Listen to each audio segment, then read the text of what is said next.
Tea blend for confidence. The tea blend recipe for confidence with Echinacea, red clover, and yarrow. Confidence comes from feeling grounded, strong, and supported, traits that these powerful herbs can help promote.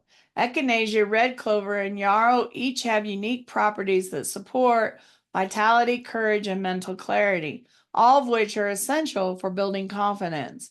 This tea blend is a perfect way to feel empowered, rejuvenated, while also encouraging emotional strength.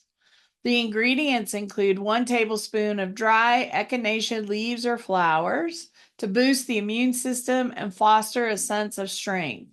1 teaspoon of dried red clover blossoms, which support hormonal balance, clears mental blockages, and boosts overall vitality.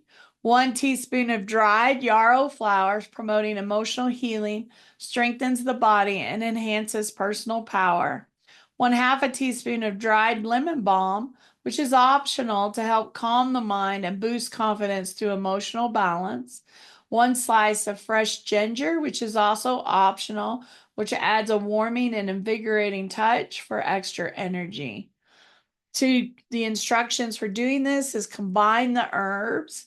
If you're using lemon balm, you can add it at this point too. Stir in the mixture to ensure all herbs are evenly blended. Place 1 or 2 teaspoons of the herbal blend into a tea infuser or a tea bag. Adjust the quantity based on your desired strength of flavor. Bring 8 ounces of water to a boil. Pour it in. Allow this blend to steep for 5 to 7 minutes. You can add fresh ginger. You can also enjoy and serve this tea to others. If you want to see the benefits of each of these herbs, you can check out the article which shares with you what the benefits of these herbs being used. This tea blend is ideal for you when you need to boost a confidence, whether you're facing a big presentation, trying something new, or simply need to tap into your inner strength. Sip it slowly and let the powerful herbs help you feel empowered and ready to take on the world.